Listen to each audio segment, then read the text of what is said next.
জীবনের সকালবেলা সূর্য উঠে ওঠে, বিকালবেলা সূর্য ডুবে ডুবে, মাঝখানের দ্বীপ প্রহরে সূর্য তেজ দেয়, আলো দেয়।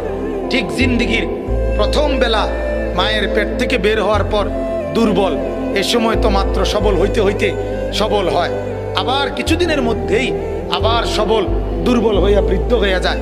মাঝখানের টাইম তো অল্প কয়দিন, দ্বীপ প্রহর।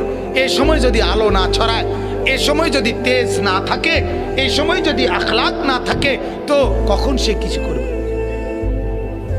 বলেন আমারে, বলেন মিয়া। আজ উনি চেষ্টা করলে, এই চাচা আজকে চেষ্টা করলে 200 রাকাত নামাজ একবারে রাত্রেবেলা পারবো পড়তে? পারবেন? কুলাইবেন আপনি শরীরে? কিন্তু এক যুবক চাইলে পারবে না? কথা বলেন না কেন? একটা 18 বছরের ছেলে এখন চেষ্টা করলে সারা রাত এই মসজিদে নফল নামাজ পড়তে পারবে না?